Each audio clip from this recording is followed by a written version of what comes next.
Ignited Minds Tutorials recently released an informative video titled Cell, the Fundamental Unit of Life for Class 9 CBSE Science Biology. This video is a comprehensive explanation of the topic, providing valuable knowledge for students. In this video, the concept of the cell as the basic unit of life is explored. The video covers various aspects of a cell, including its structure, functions, and importance. Students will learn about the different types of cells, such as animal and plant cells, and their unique characteristics. The video delves into the intricate details of cell organelles, highlighting their specific functions within the cell. Topics like the nucleus, mitochondria, ribosomes, and cell membrane are covered, giving students an in-depth understanding of cellular processes. Furthermore, the video emphasizes the significance of cells in maintaining life processes. It discusses the role of cells in growth, reproduction, and performing vital functions in our bodies. Students will gather valuable insights into how cells contribute to the overall functioning of living organisms. Overall, the video by Ignited Minds Tutorials serves as a knowledge-packed resource for Class 9 CBSE Science students. Its engaging and informative content provides a clear understanding of the topic. Cell, the fundamental unit of life and its relevance in the study of biology.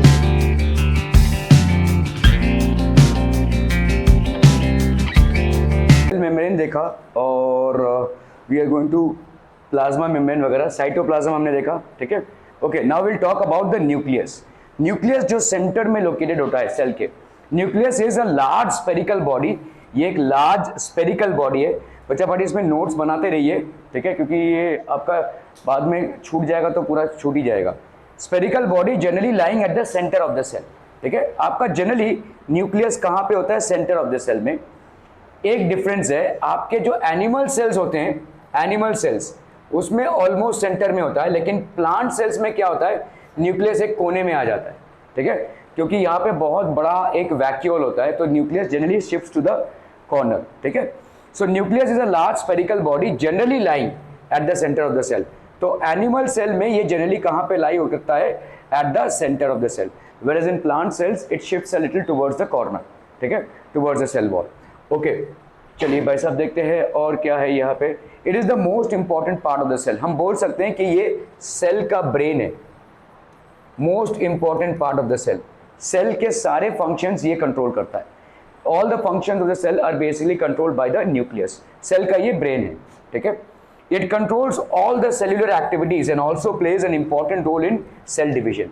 तो cell के सारे activities को तो ये control करता ही है, plus also plays an important role in cell division. Cell division में भी ये एक इंपॉर्टेंट रोल प्ले करता है। तो ये आपका न्यूक्लियस हो गया, देखो, ठीक है। ओके, तो न्यूक्लियस में भाई साहब आपका ये टूटता है, ठीक है। So this is basically cell division. तो इस तरह से देखो, न्यूक्लियस के अंदर क्रोमोसोम्स होते हैं। ये क्रोमोसोम्स का बेसिकली क्या होता है? क्रोमोसोम्स का डिवीजन होता है, ठीक है। So that is how it basically divides. ये सारे टुकड़े होते हैं, ठीक है।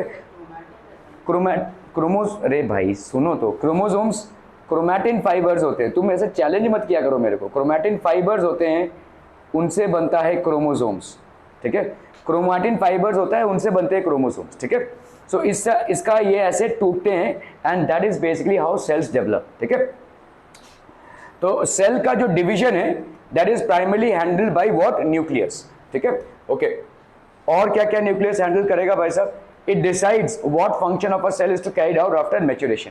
तो एक बार एक सेल पूरा डेवलप हो जाता है, मतलब पूरा मैच्योर हो जाता है, फंक्शनेबल हो जाता है, so it's decides the function, ठीक है। जो सारा काम जो है सेल के अंदर का ज़्यादा करके कौन कंट्रोल कर रहा है? Nucleus. It is more or less the brain of the cell, ठीक है।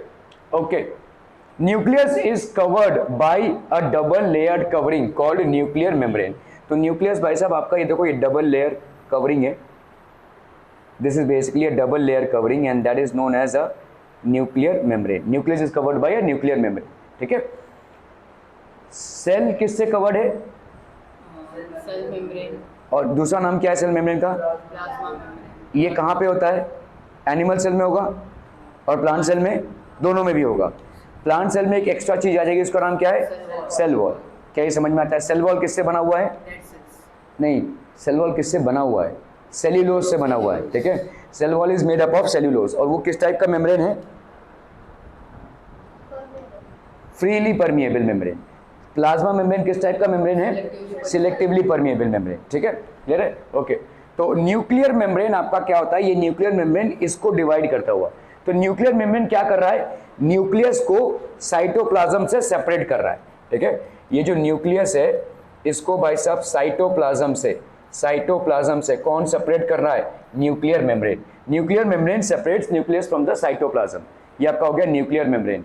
The nuclear membrane has pores which allow transfer of material from inside the nucleus to its outside. तो इसमें ऐसे पोर्स होते हैं, देखो न्यूक्लियर मेम्ब्रेन में ऐसे पोर्स होंगे, ठीक है, which allows the material from inside the nucleus to outside. तो यहाँ से अंदर से बाहर जाने के लिए, ठीक है, क्योंकि यहाँ पे मैन्युफैक्चरिंग होती है और ये ऐसे छोटे छोटे पोर्स होते हैं। तो न्यूक्लियर मेम्ब्रेन से क्या हो रहा है? Has pores which allow the transfer of material from inside the nucleus to the outside. Outside में क्या है भाई साहब? आपका साइटोप्लाज्म है। ठीक है, क्लियर है? तो नोट्स नहीं बना रहा है। Nucleus has pores which allows the transfer of materials from inside the nucleus to outside into the cytoplasm. तो आप देखो यहाँ पे ये क्या हो गया? न्यूक्लियर मेम्ब्रेन, और ये छोटे छोटे आपके क्या हो गए? पोर्स। ठीक है, न्यूक्लियर मेम्ब्रेन से ये मटेरियल कहाँ जा रहा है? बाहर जा रहा है। ठीक है, so the nuclear membrane has pores which allows transfer of materials from inside the nucleus to its outside, that is cytoplasm. ठीक है, द न्यूक्लियोप्लाज्म कंटेन्स वन और more round shape nucleoli which is singular nucleolus. ठीक है, तो nucleoplasm में क्या होता है? ये आपका देखो, जैसे देखो ये आपका सेल है। ठीक है, ये आपका सेल है, सेल के अंदर होगा साइटोप्लाज्म, और साइटोप्लाज्म के अंदर होगा भाई साहब न्यूक्लियस, न्यूक्लियस के अंदर होगा न्यूक्लियोप्लाज्म। समझ में आ रहा है? ये आपका क्या हो गया? साइटोप्लाज्म। ये आपका क्या हो जाएगा? न्यूक्लियोप्लाज्म। ठीक है, और न्यूक्लियोप्लाज्म के भी अंदर भाई साहब एक होता है न्यूक्लियोलस। ठीक है, न्यूक्लियोप्लाज्म के अंदर एक होता है न्यूक्लियोलस। ठीक है, so the nucleoplasm contains one और more round shape nucleoli called nucleolus. इसको अपन क्या बोलेंगे? Nucleolus. Are we clear on this one people? ठीक है, are we clear? Okay okay okay. तो ये jelly like fluid inside the nucleus. ठीक है, jelly like fluid inside the nucleus. तो आपका न्यूक्लियस के अंदर एक जेली लाइक फ्लूइड होता है जिसको अपन क्या बोलते हैं? न्यूक्लियोलस। ठीक है, ये हो गया आपका न्यूक्लियर मेम्ब्रेन, इसमें न्यूक्लियर पोर्स होते हैं और एक जेली लाइक फ्लूइड होता है which is known as nucleolus. ठीक है, singular nucleolus. It also contains a network of fibres called chromatin fibres. तो इसके अंदर भाई साहब क्या होते हैं? क्रोमैटिन फाइबर्स होते हैं। ठीक है,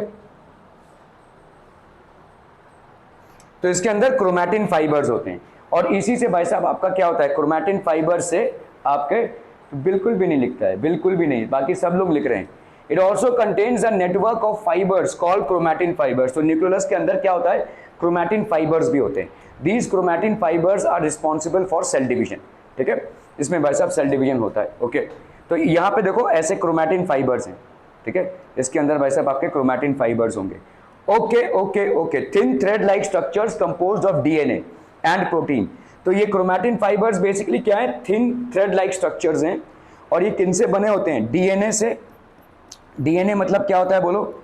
deoxy ribonucleic acid, deoxy ribonucleic acid और प्रोटीन। ठीक है, and protein, deoxy ribonucleic acid and protein. क्या ये समझ में आ रहा है भाई साहब?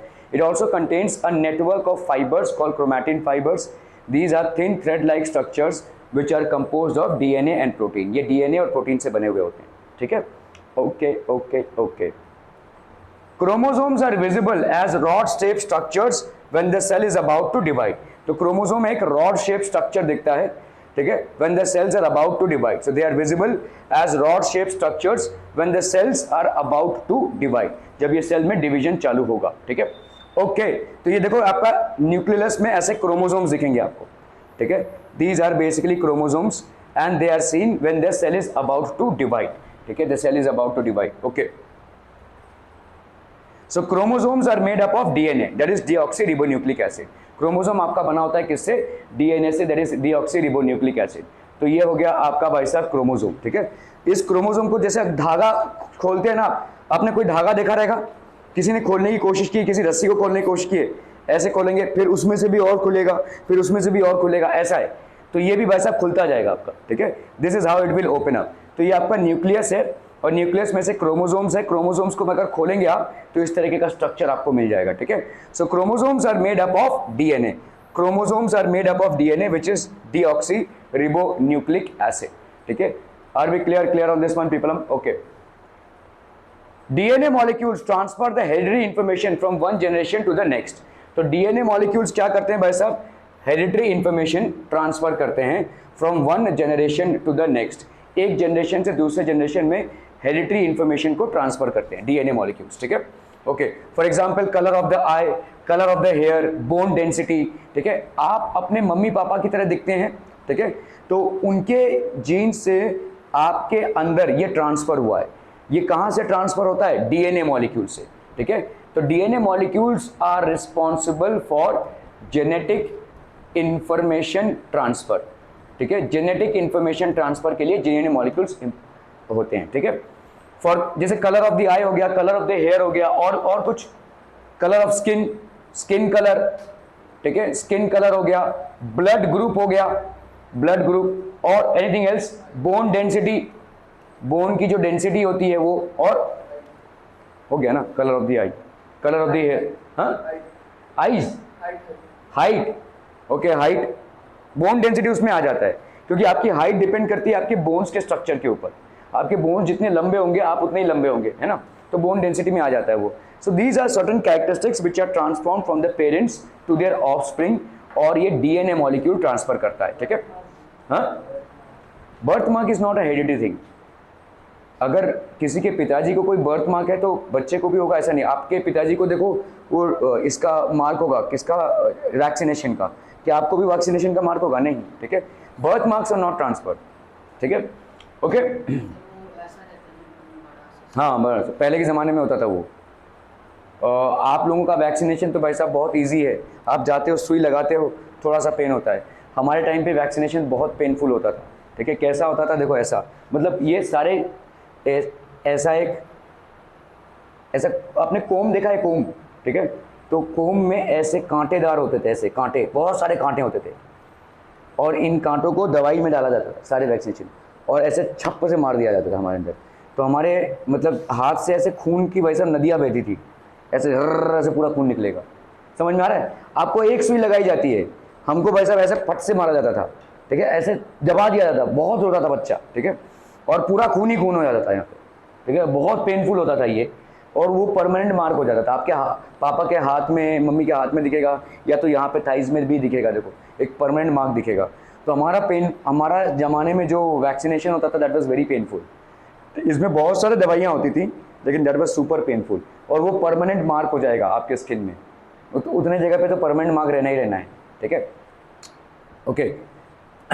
और मतलब होता क्या था कि देखो छोटे बच्चे होते हैं, तो छोटे बच्चों का स्किन बहुत सॉफ्ट होता है, तो उसमें आप अगर ऐसी चीज़ को घुसा रहे हैं अंदर, तो उसके बाद कुछ दिनों बाद उसमें सेप्टिक होता था, सूजन होती थी, पस निकलता था। इसका पर कब का ट्रीटमेंट होता था, लेकिन बहुत पेनफुल होता था, वो 3-4 दिन बच्चा रोता ही रहता था, ठीक है।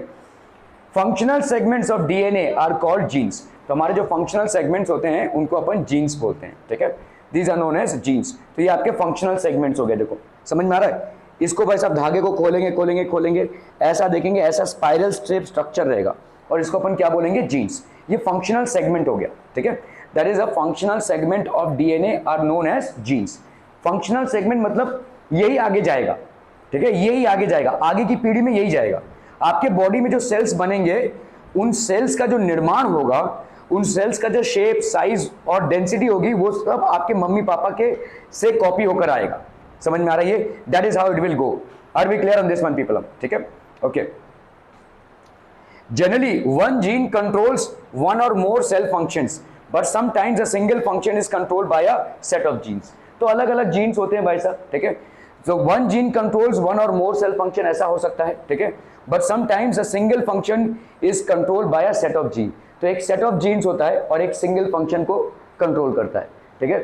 Generally one gene controls one or more cell function। ज़्यादा करके देखा जाता है कि एक जीन एक या सेल फंक्शन को कंट्रोल करता है, कभी कभी एक सिंगल फंक्शन, तो अलग अलग फंक्शंस होते हैं, ठीक है, they are different functions all together. Okay बच्चा party, okay okay okay. So अभी न्यूक्लियस के फंक्शंस क्या क्या हैं वो हम पढ़ेंगे, ठीक है। What are the functions of the nucleus? सारे metabolic activities of the cell, ठीक है। ये ब्रेन है भाई साहब सेल का। सेल में डाइजेशन, अब्जॉर्प्शन, सारा जितना भी सेल का फंक्शन है वो कौन कंट्रोल करता है? ये सेल का सुपरवाइजर है भाई साहब, सेल का टीम लीडर है ये, ठीक है। सारे मेटाबॉलिक एक्टिविटीज जो भी आपके सेल में हो रहे हैं वो सारा का सारा कौन मैनेज करता है? न्यूक्लियस। अगर आप सेल में से न्यूक्लियस को हटा दोगे सेल मर जाएगा। समझ में आ रहा है? इंसान के बॉडी में से अगर ब्रेन को हटा दिया जाए तो जैसे इंसान मर जाएगा, वैसे ही अगर सेल में से अगर आप न्यूक्लियस को हटा दोगे so the cell will ultimately die, ठीक है। सो ये मेटाबॉलिक एक्टिविटीज है जो function, they will ultimately die. Nucleus controls cell division. तो न्यूक्लियस भाई साहब क्या कंट्रोल करता है? सेल डिवीजन, ठीक है। Nucleus control cell division. It is involve in transmission of hereditary characters from parents to offspring. तो आपके ट्रांसमिशन होते हैं हेरिडिटरी कैरेक्टर्स के, कहां से? फ्रॉम पेरेंट्स टू ऑफस्प्रिंग, ठीक है। तो it involves transmission of hereditary characters. Hereditary characters मतलब जो आपके जैसे कलर ऑफ स्किन हो गया, कलर ऑफ अपना ब्लड का ग्रुप हो गया, these are basically hereditary characters, they are transfer from parents to offspring. Parents से ऑफस्प्रिंग में ये ट्रांसफर होते हैं, ठीक है। तो चिल्ड्रन में भी ट्रांसफर होंगे, तो ये पेरेंट्स से ऑफस्प्रिंग में ट्रांसफर हो रहे हैं, ठीक है। Okay, so that was it. 1 second.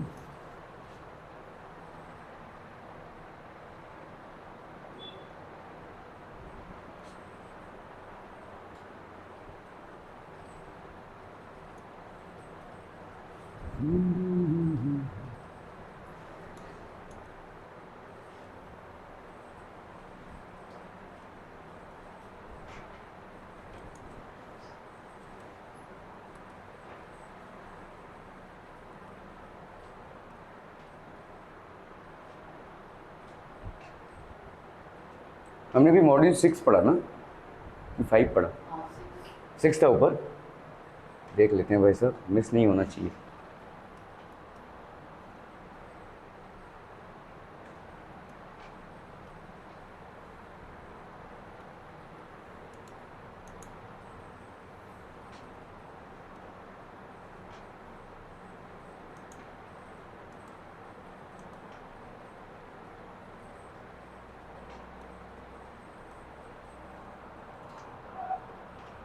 Six पढ़ा, 7 पढ़ा।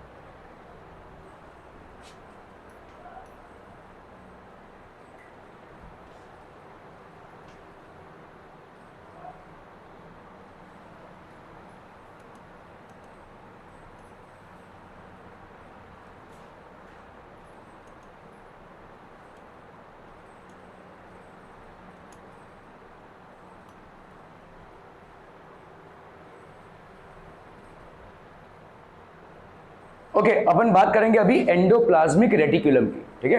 What is basically endoplasmic reticulum, ठीक है। सो एंडोप्लाज्मिक रेटिकुलम, अभी हमने न्यूक्लियस के बारे में पढ़ा, now will talk about endoplasmic reticulum, ठीक है। तो दो तरीके के एंडोप्लाज्मिक रेटिकुलम होते हैं, ठीक है। Endoplasmic reticulum is of 2 types, one is smooth endoplasmic reticulum and the other one is rough endoplasmic reticulum. So endoplasmic reticulum is of 2 types. One is smooth endoplasmic reticulum and the other one is rough endoplasmic reticulum. भाई साहब तू लिख नहीं रहा है, ये सारा लिखने और पढ़ने का गेम है यहाँ पे, ये मैथ्स नहीं है, ठीक है। एंडोप्लाज्मिक रेटिकुलम का शॉर्ट फॉर्म क्या है? ER, ठीक है। It is a large network of membrane bound, that is they are covered by a membrane, ठीक है। सो मेम्ब्रेन बाउंड क्यों बोलते हैं हम? क्योंकि ये एक मेम्ब्रेन से कवर होते हैं, मेम्ब्रेन बाउंड, ठीक है, ट्यूब्स एंड शीट्स। तो ये membrane bound tubes and sheets होते हैं, large network of membrane bound. तो यहाँ पे देखो, this is basically a large network of membrane bound tubes and sheets, ठीक है। Okay, so this is basically tubes और शीट्स, ठीक है, tubes and sheets, large network of membrane bound. It is of 2 types endoplasmic reticulum, एक हो गया आपका rough endoplasmic reticulum and the other one is smooth endoplasmic reticulum. So endoplasmic reticulum is of 2 types बच्चा party, rough endoplasmic reticulum and the other one is smooth endoplasmic reticulum, ठीक है। It looks rough under an electron microscope, तो जब हम इसको देखते हैं किसी इलेक्ट्रॉन माइक्रोस्कोप के नीचे, it looks rough, ठीक है। तो अगर आप देखोगे ऐसे होते हैं एंडोप्लाज्मिक, तो it looks rough मतलब उबड़ खाबड़ दिखता है आपको, रफ दिखता है सरफेस, ठीक है। It's has particles called ribosomes attached to it, तो ये एंडोप्लाज्मिक रेटिकुलम है देखो, और इसमें ऐसे छोटे छोटे पार्टिकल्स हैं, देखो बॉक्स की तरह लगेगा ये, ठीक है।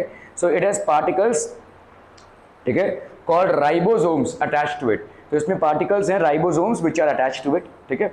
Okay, ribosomes are site for protein synthesis. तो राइबोसोम्स में क्या होता है भाई साहब, आपका प्रोटीन सिंथेसिस होती है, ठीक है, क्लियर है।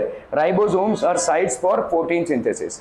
तो आपका रफ एंडोप्लाज्मिक रेटिकुलम क्यों बोलते हैं, इसका नाम क्यों है, because it looks rough under an electron microscope. It has particles called ribosomes attached to it, and ribosomes are basically what, the site for protein synthesis. यहाँ पे ही प्रोटीन सिंथेसिस होगा, ठीक है। Okay, now we come to smooth endoplasmic reticulum. इसमें ribosomes नहीं होता है, ठीक है, they do not have ribosomes. तो देखो स्मूथ एंडोप्लाज्मिक रेटिकुलम है, ये मेम्ब्रेन्स हैं basically, it is without ribosomes, ठीक है। इट मैन्युफैक्चर्स फैट मॉलिक्यूल्स और लिपिड्स। तो हमारे बॉडी में जो फैट या लिपिड्स होते हैं, जो एक्स्ट्रा कार्बोहाइड्रेट्स होते हैं, उसकी मैन्युफैक्चरिंग करता है ये, ठीक है। इट मैन्युफैक्चर्स फैट्स और लिपिड्स, ठीक है। क्लियर है भाई साहब, are we clear on this one people. तो दो तरह के एंडोप्लाज्मिक रेटिकुलम हो गए।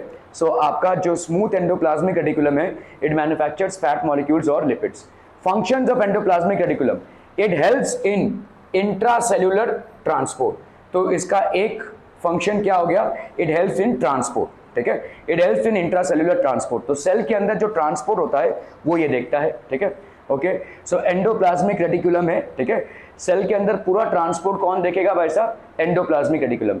It synthesises proteins and lipids, fats and transports them. तो ये क्या करेगा भाई साहब, प्रोटीन्स और फैट्स को सिंथेसाइज करेगा और ट्रांसपोर्ट करेगा, ठीक है। Proteins and lipids synthesized by endoplasmic reticulum are used in building plasma membrane. तो यहाँ पे भाई साहब ये जो प्रोटीन्स और लिपिड्स हैं, ठीक है, which are basically synthesized by endoplasmic reticulum are used in building plasma membrane. इससे क्या तैयार होगा, प्लाज्मा मेम्ब्रेन, ठीक है। सो जो प्रोटीन्स और लिपिड्स हैं which are synthesized by endoplasmic reticulum, इससे बनता है आपका प्लाज्मा मेम्ब्रेन। प्लाज्मा मेम्ब्रेन या सेल मेम्ब्रेन लिविंग है या नॉन लिविंग बच्चा पार्टी,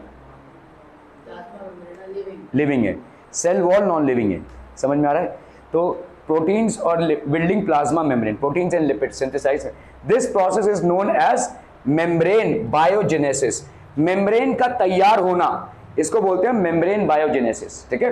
सो इसका जो माल मसाला है प्रोटीन्स और लिपिड्स, वो कौन सप्लाई करता है, endoplasmic reticulum. Endoplasmic reticulum supplies proteins and lipids which are used in the manufacturing of plasma membrane, ठीक है। okay, some lipids and proteins are used as enzymes and hormones। कुछ lipids और proteins का क्या use है बच्चा party, enzymes and hormones के manufacturing में, ठीक है। it transports proteins synthesized by ribosomes। तो आपके जो proteins हैं, ठीक है, it transport, ये प्रोटीन को ट्रांसपोर्ट करता है जो राइबोसोम्स ने सिंथेसाइज किया है, ठीक है। Smooth endoplasmic reticulum of certain cells of liver play a crucial role in detoxifying many poisons and drugs which enter our body through food, air and water, ठीक है। हम जब भी कोई चीज़ खाते हैं, और ऐसे में भी अगर आप देखोगे तो हमारे बॉडी में कांस्टेंट एंट्री हो रही है, किसकी भाई साहब, आपके through food, air and water there are lot of poisons and drugs which go into our body, lot of poisons and drugs, ठीक है। तो स्मूथ एंडोप्लाज्मिक रेटिकुलम जो हमारे लिवर में होता है, ठीक है, smooth endoplasmic reticulum is present in our liver and plays a very crucial role in detoxifying many poisons. So बहुत सारे पॉइजन्स को डिटॉक्सिफाई करता है। हमारे पॉइजन्स जो बनते हैं हमारे बॉडी में, वो हमारे बॉडी से बाहर फेंकता है, ठीक है, which enter our body through food, air और वाटर। तो स्मूथ एंडोप्लाज्मिक रेटिकुलम का एक एडिशनल फंक्शन क्या है, इट डिटॉक्सिफाइज आवर बॉडी, ठीक है, जो जरूरी है, ठीक है। तो हमारे लिवर में होता है, देखो ये जो आपका एंडोप्लाज्मिक रेटिकुलम है, हमारा लिवर है ये, और ये क्या है बेसिकली, स्मूथ एंडोप्लाज्मिक रेटिकुलम, और ये क्या करता है, बॉडी को डिटॉक्सिफाई करता है, डिटॉक्सिफाई, ठीक है। ओके,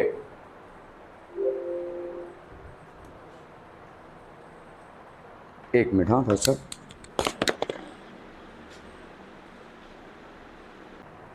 ओके, सो गोल्गी अपैरेटस, इसको हम बोलते हैं भाई साहब गोल्गी कॉम्प्लेक्स।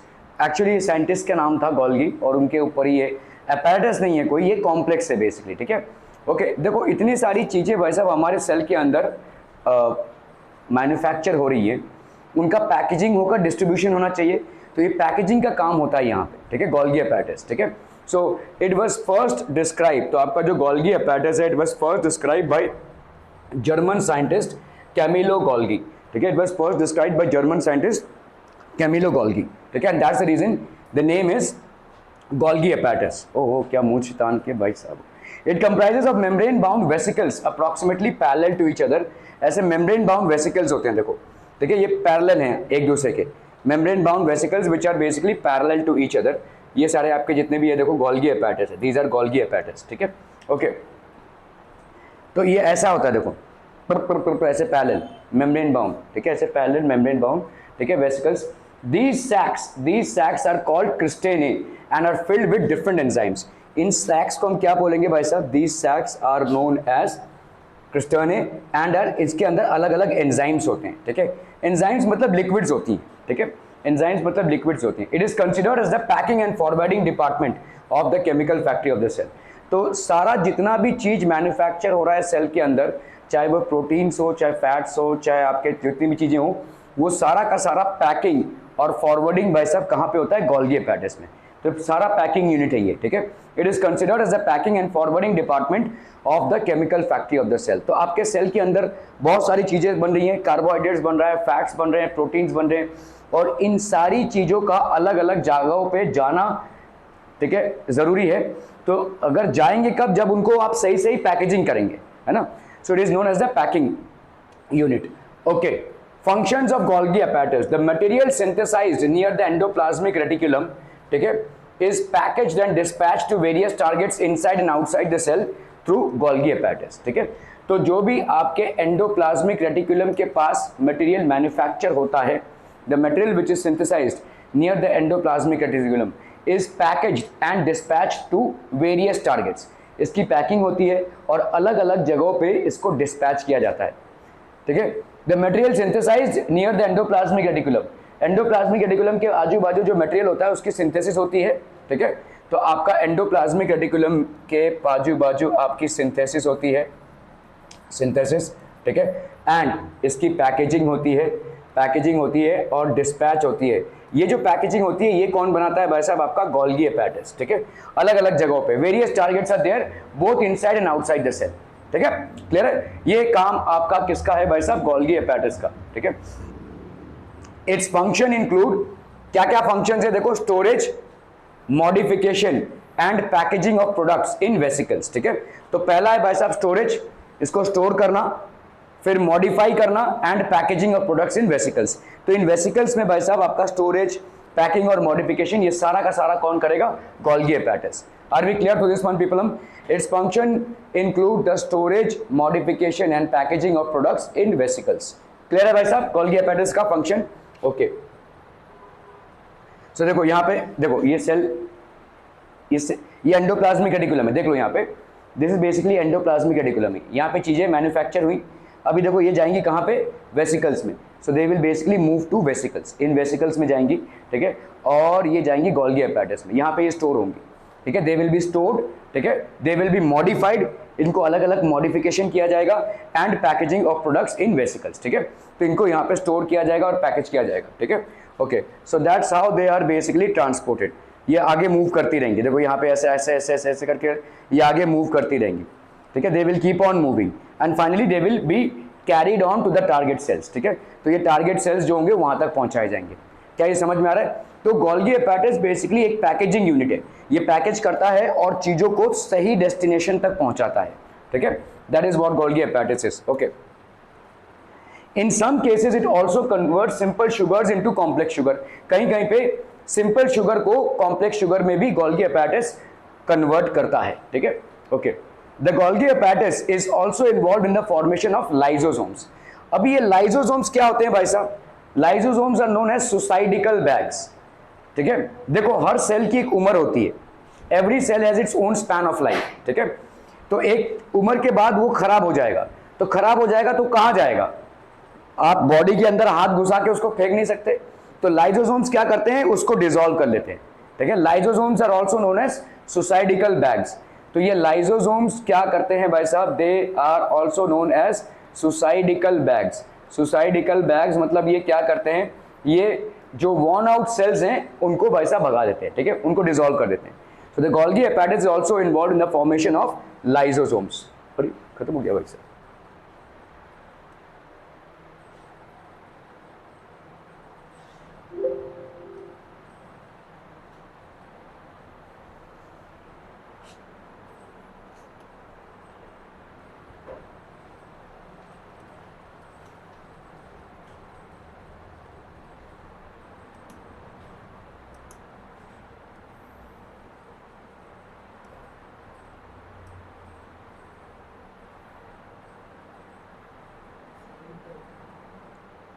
अरे एट तो क्या भाई साहब,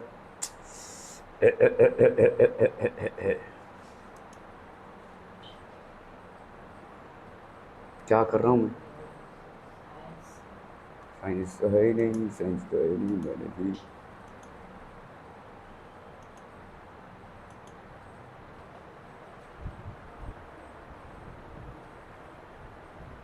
ओके बच्चा पार्टी। अभी हम बात करेंगे लाइजोसोम्स की, ठीक है। What are lysosomes? जैसे मैंने आपको बताया, ये लाइजोसोम्स होते हैं सुसाइडिकल बैग्स। हर सेल का एक टाइम आता है जिसके बाद वो खत्म हो जाता है भाई साहब, वो फंक्शन करने के लायक नहीं रहता है। तो वो सेल जाएगा कहाँ? आप अपने बॉडी के अंदर हाथ घुसाकर सेल को तो फेंक नहीं सकते, तो आपके सेल्स के अंदर लाइजोसोम्स होता है। इनके अंदर अलग अलग एंजाइम्स होते हैं। ये क्या करते हैं? उस पूरे को भाई साहब डिजोल्व कर लेते हैं। आपने कचरा गाड़ी देखा है? कचरे की गाड़ी में देखो, वो लोग जब डालते हैं तो एक जगह पे पिस जाता है पूरा कचरा, देखो आपने देखा रहेगा, है ना। तो ऐसा ही कुछ हमारे बॉडी के अंदर लाइजोसोम्स करते हैं। ये पुराने मरे हुए सेल्स को क्या करते हैं, पूरा पूरा नॉन टॉक्सिक बना देते हैं, ठीक है। सो इसके अंदर ये डिसॉल्व हो जाता है, ठीक है। This basically gets dissolve in it. They are simple one membrane bound sacs filled with digestive enzymes. अरे यार, तो ये भाई साहब क्या है? एक मेम्ब्रेन के हैं, ठीक है। इनके पास एक ही मेम्ब्रेन है, single membrane. See this, lysosomes are made up of a single membrane cell wall. ये आपका हो गया भाई साहब single membrane cell wall. Clear है? समझ में आ रहा है? One membrane bound sacs filled with digestive enzymes. इनके अंदर क्या भरा हुआ है भाई साहब? Digestive enzymes. They are filled with digestive enzymes. Clear है? पूरा पूरा डाइजेस्ट कर लेंगे भाई साहब, ठीक है। Okay, what is these enzymes are made by RER। क्या होगा RER मतलब? नोट्स नहीं बना रहा है तू? रफ एंडोप्लाज्मिक रेटिकुलम, ठीक है। RER is basically what? Rough endoplasmic reticulum, ठीक है। Rough endoplasmic, these enzymes are made by RER due to various metabolic activities going on in the cell, organic waste is generated, ठीक है। तो भाई साहब जितने भी मेटाबॉलिक एक्टिविटीज होंगे उसके हिसाब से ऑर्गेनिक वेस्ट जनरेट होगी, ठीक है। Organic waste is generated. जितनी भी आपके मेटाबॉलिक एक्टिविटीज होंगे सेल के अंदर भाई साहब, डाइजेशन हो रहा है, एब्जॉर्प्शन हो रहा है, सिक्रीशन हो रहा है, नए सेल्स बन रहे हैं, तो बहुत सारे metabolic activities are activities which are necessary to sustain life को आगे बढ़ाने के लिए जो एक्टिविटीज होती हैं उनको हम बोलते हैं मेटाबॉलिक एक्टिविटीज, ठीक है। So due to various metabolic activities going on the cell, तो देखो अगर आप खाना बना रहे होंगे तो वेस्ट तो जनरेट होगा ही। तो हमारे बॉडी में भी कंटिन्यूअस मेटाबॉलिक एक्टिविटीज हो रही हैं, जिसके चलते क्या होता है भाई साहब? वेस्ट जनरेट होता है। So lot of waste is generated, ठीक है, organic waste. The powerful enzymes are capable of digesting this waste. तो इसके अंदर जो डाइजेस्टिव एंजाइम्स होते हैं ये सारे वेस्ट को भाई साहब डाइजेस्ट कर लेते हैं। बहुत पावरफुल एंजाइम्स हैं, they are capable of digesting these waste, ठीक है। They are capable of digesting these waste, ठीक है। So lysosomes digest the waste. ये क्या करेंगे भाई साहब? वेस्ट को डाइजेस्ट कर लेंगे, ठीक है। Plant cells have very few lysosomes. Plant cells में बहुत कम लाइजोसोम्स होते हैं, वेरी फ्यू लाइजोसोम्स, ठीक है। Okay, because generally in most of the plants the waste is store. ज्यादा करके प्लांट्स में आपका वेस्ट क्या हो जाता है? स्टोर हो जाता है। समझ में आ रहा है? प्लांट्स में जो वेस्ट आप देखोगे, देखो प्लांट सेल में ना ऐसा आप देखोगे कि एक बहुत बड़ा होता है वैक्यूल इनका, ठीक है। इसकी एरिया बहुत होती है, सबसे ज़्यादा एरिया इसका होता है, तो यहाँ पे सारा वेस्ट स्टोर होता है।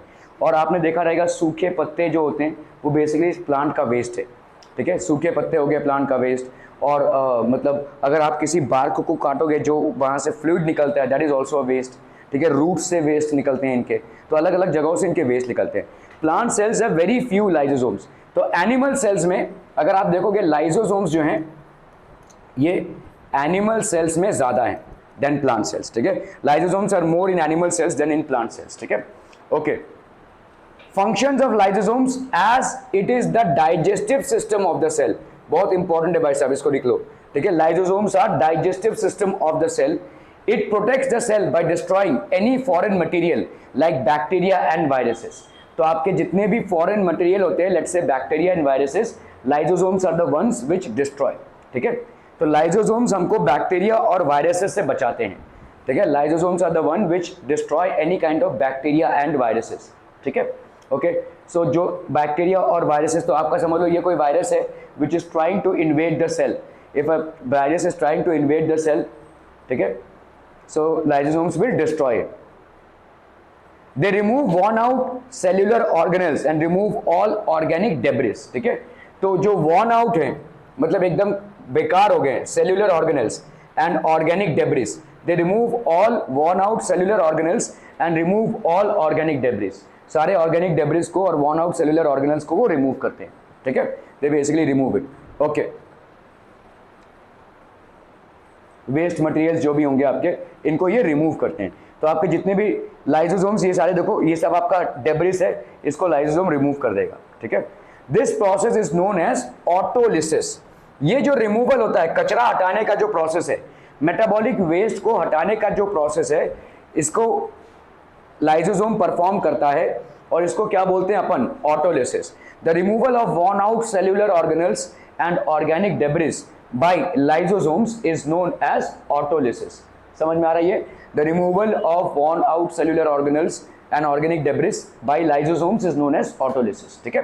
Okay. तो ये सेल्फ डाइजेशन है भाई साहब, autolysis. So they are also known as demolition squads.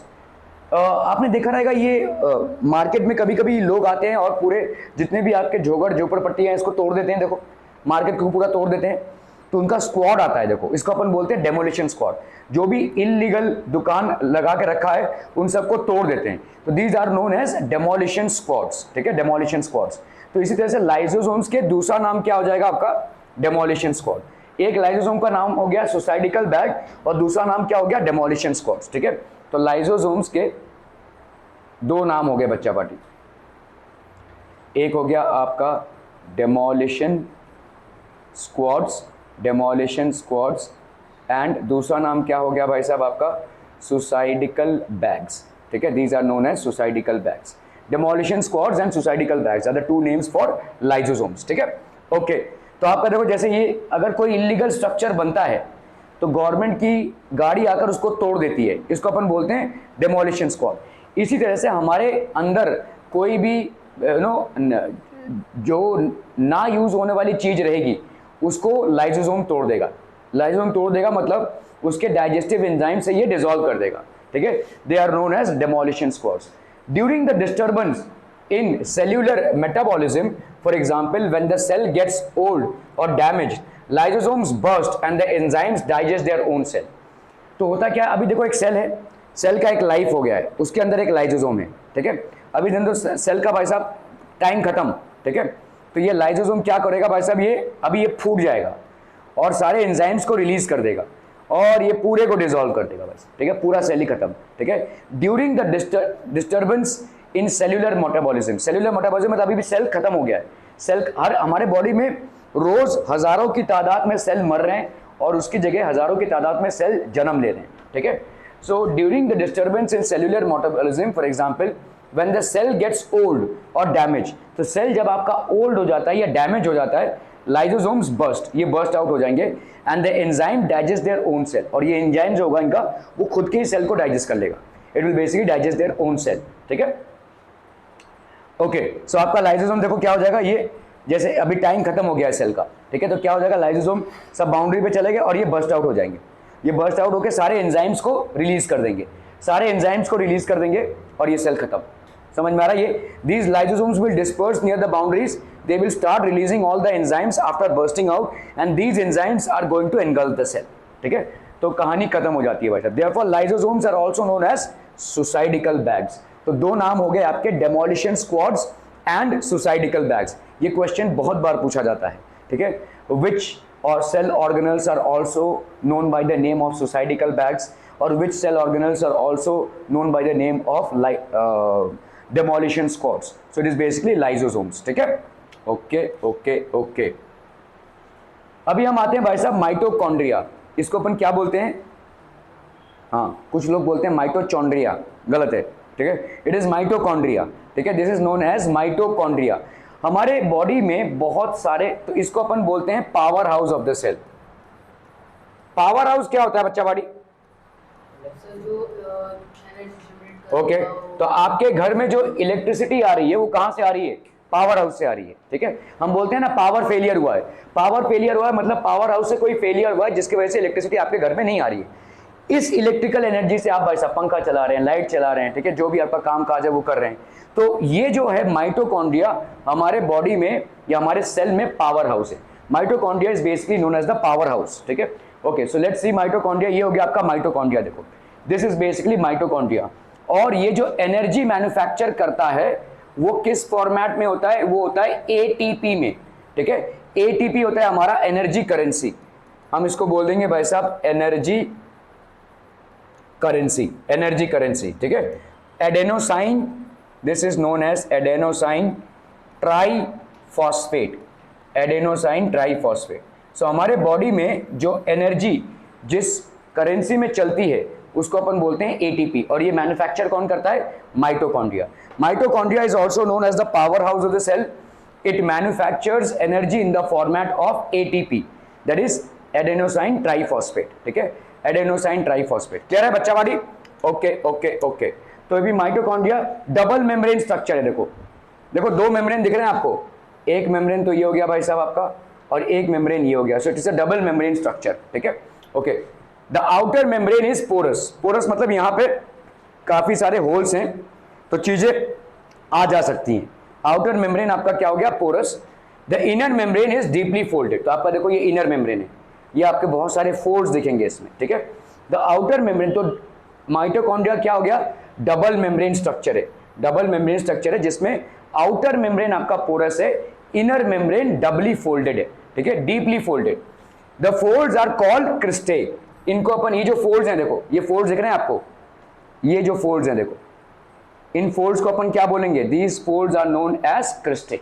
क्या ये समझ में आ रहा है? माइटोकॉन्ड्रिया डबल वॉल, ठीक है, बाहर वाला वॉल पोरस, अंदर वाला वॉल डीपली फोल्डेड, ये जो फोल्ड्स होते हैं उसको अपन क्या बोलते हैं, cristae, these are known as cristae, ठीक है।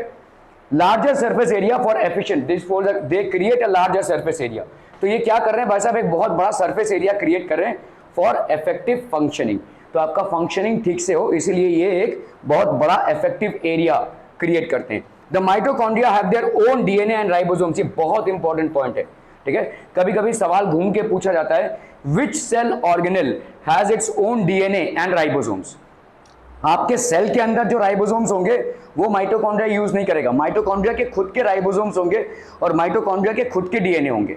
क्या ये समझ में आ रहा है? Mitochondria will have its own DNA and mitochondria will have its own ribosomes, it's not going to take the ribosomes और DNA from the sales.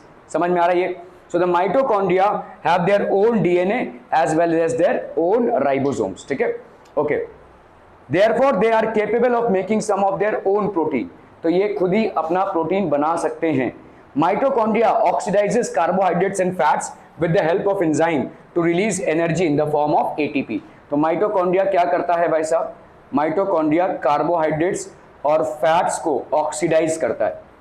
Mitochondria oxidizes carbohydrates and fats, ठीक है, with the help of enzyme to release ATP, ठीक है। तो आपका जो हम खाना खाते हैं ना, खाना में क्या आता है देखो, कार्बोहाइड्रेट्स, ये कार्बोहाइड्रेट्स और फैट्स को क्या करता है माइटोकॉन्ड्रिया, ऑक्सीजन, ठीक है, सप्लाई करके भाई साहब, तो ये बर्न आउट होते हैं, कार्बोहाइड्रेट्स और फैट्स बर्न आउट होते हैं और इससे क्या रिलीज होती है, एनर्जी, ठीक है। Energy is released by the burning of carbohydrates and fats, और ये एनर्जी किस फॉर्मेट में होती है, एटीपी, ठीक है। So the burning of carbohydrates and fats bye mitochondria, जैसे आप अगर गाड़ी में तेल डालते हो तो वो तेल बर्न आउट होता है, तभी तो आपको एनर्जी मिल रही गाड़ी को आगे बढ़ाने की, ठीक है। तो हमारे बॉडी में भी ये जो खाना हम खाते हैं that is absorb in the form of carbohydrates and fats, और ये कंटिन्यूअस फ्यूल बर्निंग होती है, ठीक है।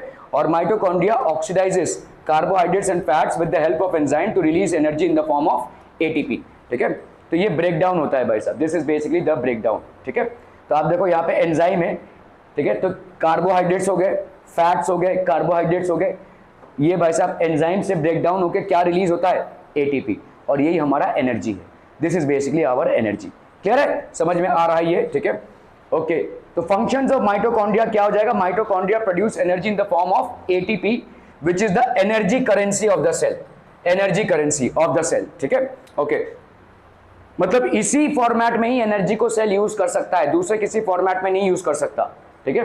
Okay, therefore mitochondria are also known as what, जैसे मैंने आपको पहले बताया, power houses of the cell, ठीक है। तो power house of the cell, mitochondria is also known as power house of the cell. The body uses this energy to synthesize chemical compounds, ठीक है, तो अलग अलग केमिकल कंपाउंड्स को use करें, एंड डू मैकेनिकल वर्क, तो movement of muscles हो गया आपका भाई साहब, ठीक है, प्रोडक्शन ऑफ हीट, ठीक है, कंडक्शन ऑफ नर्व इंपल्सेस, आपके बॉडी में सारे जितने भी फंक्शंस हैं उन फंक्शंस को परफॉर्म करने के लिए एनर्जी की रिक्वायरमेंट होगी और माइटोकॉन्ड्रिया ये एनर्जी मैन्युफैक्चर करती है, ठीक है। ओके 9